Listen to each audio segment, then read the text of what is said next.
μάνατζερ του γνωστού καλλιτέχνη, του Σώτη του Βολάνη, αν θυμάστε καλά. Τηλεφώνησε με την εκπομπή μας, Κυριακή επαναλαμβάνω. Επικοινώνησε μαζί μας και μας ζήτησε να συναντήσουμε τον Σώτη Βολάνη για μια εξομολόγηση ψυχής, καθώς μετά από 3 χρόνια που πάλευε με τον αλκοολισμό και τον κράτησε μακριά από την δουλειά του, σήμερα είναι ένας άλλος Σώτης Βολάνης. Και κάνει ένα νέο ξεκίνημα πλέον, Μένιο. Βγάζει ένα καινούριο δίσκο, να πούμε, ο Σώτης Βολάνης με την μείωση EMI, αφού κατάφερε να ξεπεράσει το μεγάλο πρόβλημα τον αλκοολισμό. Μας μιλάει λοιπόν πώς βρέθηκε σε αυτό το σημείο, ποιος το βοήθησε να τον ξεπεράσει και αν όντως στάθηκαν κάποιοι άνθρωποι στο πλευρά του που περίμεναν να του σταθούν ή όχι. Είχε τόσο πολύ μεγάλο τον πόθο του, κυρίες και κύριοι, να το μοιραστεί μαζί σας, που κατά τη διάρκεια της εβδομάδας έκανε σβάρνα τις τηλεοπτικές εκπομπές, όπως δεν κρατιόταν μέχρι το Σαββατοκύριακο και βγήκε χθες στην εκπομπή της Τατιάνας Στεφανίδου. Πάμε να δούμε την αποκαλυπτική, για να μην πω αποκλειστική, συνέντευξη του Σώτη Βολάνη στον Παντελή Νοσόπουλο. Πόσο μου λείπεις στη αγκαλιά σου, όπως τα καλοκαίρια με κόβουν σαν μαχαίρια. Στρέφω ανεβασμένος, σου λέει και καινούριο μου, το καινούριο μου τραγούδι. Ναι, στρέφω ανεβασμένος. Νιώθω να τελειώνω. Πες μας λίγο, Βολάνη, για τη νέα σου δισκογραφική δουλειά. Είναι πάρα πολύ καλή δουλειά που έχω κάνει τελευταία τώρα, που θα κυκλοφορήσει από τη Μήνος. Πολλούς συντελεστές στιγουρούς νέα παιδιά. Βέβαια και εγώ έχω γράψει, έβαλε το χεράκι μου και εγώ. Άμα τα βάλω και εγώ, θα γίνεται. Είναι το κλασικό λαϊκό τραγούδι, αυτό θα δούμε Σώτη. Κλασικό λαϊκό Σώτης, όπως είναι, δεν είναι. Και κάτι διαφορετικό. Δηλαδή? Από όλα αυτά θέλει. Έχει. Να αντέχω παγώνω, νιώθω να τελειώνω. Σώτη, τι ήταν αυτό το οποίο σε ανάγκασε εντός εισαγωγικών να παίξεις από το χώρο τα τελευταία χρόνια? Έχει τώρα περίπου 3-4 χρόνια. Είχα παίξει βασικά με το αλκοόλ, σε αυτό το τρυπάκι που λέγεται αλκοόλ, το παλαιοριμάδι.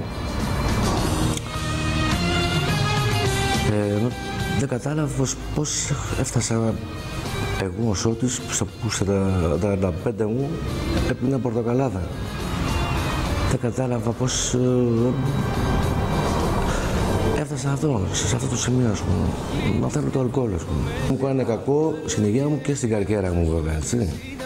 Ναι. Ναι, έκανα λάθος. Λάθη. Τα λάθη είναι βέβαια για τους ανθρώπους. Θα κάνουμε και λάθη κι άλλα και θα διορθώνουμε. Λάθος μου. Πώς ξεκίνησε αυτό ακριβώς? Τώρα εύκολο είναι να πεις σε αυτό και δύσκολο να βγεις. Λόγω της δουλειάς, και η δουλειά μας είναι νύχτα, στα ξέρεις, Παντελή. Είναι στο σκάκι σου 1, 2, 3, αυτό με τον καιρό γίνεται συνήθεια, έτσι. Θέλω να δώσω ένα μήνυμα, δεν υπάρχει ηλικία βέβαια στο αλκοόλ. Ναι στην αγάπη, ναι στον έρωτα, όχι στο αλκοόλ. Όχι, παιδιά, όχι, τέλος. Θέλω να δω, τα ματάκια σου τα βλέπουμε. Το καταλάβαινες ότι... Κατάλαβα, βέβαια. Λέω τι κάνω την ώρα που ήμουν σε αυτή τη φάση. Λέω τι κάνω εγώ, Σώτης. Πορτοκαλάδα πίνω, εγώ να πίνω. Δεν γίνεται αυτό το πράγμα. Αυτή τη δύσκολη περίοδο. Βέβαια με τη βοήθεια του Θεού, πάντα με τη βοήθεια του Θεού. Πιστεύω πάρα πολύ. Με βοήθησε πάρα πολύ ο Θεός. Δόξα τω Θεώ. Αυτή τη δύσκολη περίοδο υπήρξε κάποιοι άνθρωποι που περίμενες να είναι δίπλα σου και τελικά δεν ήταν? Όχι, μόνο οι γονείς μου ήταν δίπλα μου. Κανείς άλλος. Μόνο οι γονείς μου. Κανένας δεν σε αγαπάει σαν η μάνα σου, την πατέρα σου και την αδέρφια σου. Τίποτα άλλο. Κανένας δεν στάθηκε. Όταν μου λέει ο γιατρός, Σώτη δεν πας καλά μου. Στις εξετάσεις, στεναχωρέθηκα πάρα πολύ και ήμουν κλεισμένος. Κλείστηκα στο σπίτι μου, εκεί με τη μανούλα μου, 2 μήνες στο δωμάτιο, στεναχώρια. Υπήρξαν φορές αφού του σταμάτησες να καταναλώνεις αλκοόλ που ήθελες, σου έλειπε? Βέβαια ήταν δύσκολο. Ναι, μου έλειπε.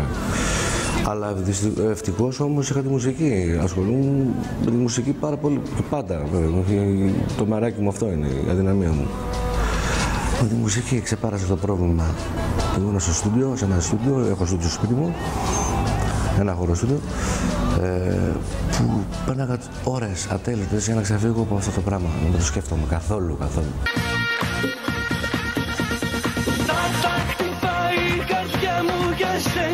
Υπήρξαν άνθρωποι τότε στην επιτυχία σου που σε καθοδήγησαν, σε συμβούλευσαν?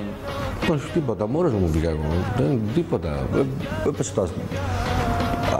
Ξαφνικά έλαψε ο ουρανός. Τίποτα, κανένας. Μόνος μου. Αυτό γίνεται, μου είπαν, ξέρω εγώ, μια φορά στα 1000 χρόνια γίνεται. Τίποτα, μόνος μου. Όλα μόνος μου. Θεωρείς ότι μπορεί και να σε εκμεταλλεύτηκαν κάποιοι άνθρωποι τότε που έκανε μεγάλη επιτυχία, τότε που βλέπουν ότι ο Σώτης Βολάνης πουλάει? Ναι, βέβαια. Το καταλάβαινες εσύ ότι μπορεί? Σε όλους τους τραγουδιστές συμβαίνει αυτό, σε όλους. Το καταλάβαινες ότι μπορεί κάποιοι άνθρωποι που είναι πλάι σου? Θέλω να το λωτιφλούσα, εντάξει. Άστο να περάσει, δεν πειράζει, θα έρθει η ώρα, ας πούμε. Τώρα που επιστρέφεις με την μήνωση EMI, βλέπεις κάποια άτομα του παρελθόντος που είχαν χαθεί να ξαναχτυπάνε την πόρτα? Ναι, ξαναχτυπάνε την πόρτα, ναι. Επόμενα, ναι. Το ξέρω. Δεν πειράζει, όσο τον χτυπάνε. Όσα μου λείπεις εσύ η αγκαλιά σου, όπως τα καλοκαίρια με κόβουν σαν μαχαίρια. Λείπεις και είμαι μόνος μου, γλυώνω, δεν αντέχω, παγώνω, νιώθω να τελειώνω. Ποιο είναι το όνειρό σου τώρα που τελείωσε όλη αυτή η δύσκολη κατάσταση? Να συνεχίσω να είμαι καλά, υγεία να έχω, αγάπη να υπάρχει, να τραγουδάω ωραία τραγούδια και να γράφω, να μου δίνει ο Θεός ωραία τραγούδια. Ναι, αυτό είναι το όνειρό μου. Και να κάνω μια οικογένεια βέβαια.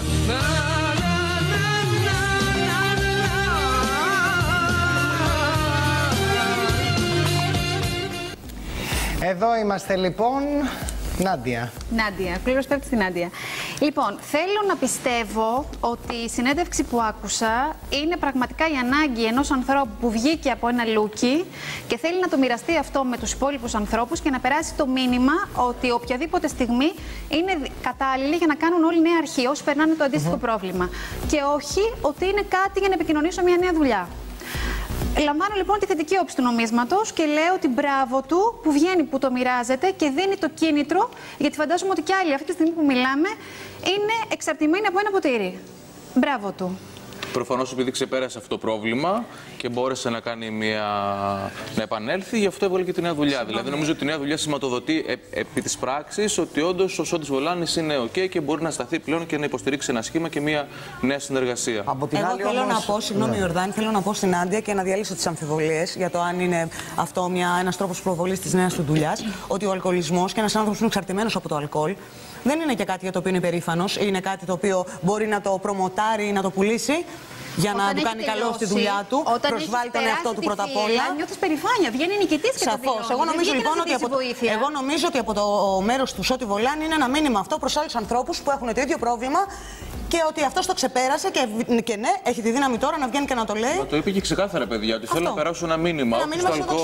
Ένας άνθρωπος που την έχει πατήσει. Η αμφιβολία της Νάντιας είναι σωστή, διότι ο Σώτης Βολάνης δεν είναι κάπου το τελευταίο διάστημα να πεις ότι ήταν στα πάνω του και έκανε αυτή τη δήλωση. Ακριβώς, επειδή είχε εμπλέξει με το αλκοόλ, γι' αυτό Μάρτιν δεν μπορούσε να υποστηρίξει μια δουλειά. Μα φυσικά, αφού λέει ότι ο άνθρωπος πάλι με τον αλκοολισμό 3 χρόνια, ρε παιδιά. Πώς να είναι κάπου. Απλά θα μπορούσε. Εμένα μου κάνει πάντως εντύπωση το γεγονός ότι δεν ξέρω αν το κάνει επί τούτου εσκεμμένα ή αν θέλει να προωθήσει τη νέα του δισκογραφική δουλειά και να είναι και πάλι στην επικαιρότητα. Πάντως μου κάνει εντύπωση ότι εχθές τον είδαμε και στην εκπομπή της Τατιάνα Στεφανίδου και έχει μιλήσει και αλλού από όσο γνωρίζω και έχει δώσει συνεντεύξεις και σε διάφορα site και περιοδικά για το πρόβλημα αυτό. Επομένως και εγώ είμαι λίγο καχύποπτος με το γεγονός ότι γιατί βγαίνει τώρα και το λέει και τόσο μαζικά μάλιστα. Κοίταξε, είναι αναγνωρίσιμο πρόσωπο, οπότε ούτως ή άλλως μια τέτοια είδηση είναι λογικό να θέλουν πολύ να τη φιλοξενήσουν και άλλα μέσα. Δεν είναι κάποιος άγνωστος. Τελευταία εβδομάδα. Από τη στιγμή λοιπόν που το κοινοποιήσει. Πρόσεξε, δεν το ήξερε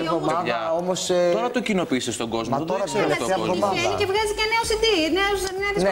Αυτό σηματοδοτεί έμπρακτα το γεγονός ότι ξεπέρασε το πρόβλημα. Δείτε με, είμαι καλά. Μακριά από το αλκοόλ, πάμε μπροστά για μια νέα κοινωνία. Δεν είσαι πολύ αθώος. Ας είμαστε καλοθελητές.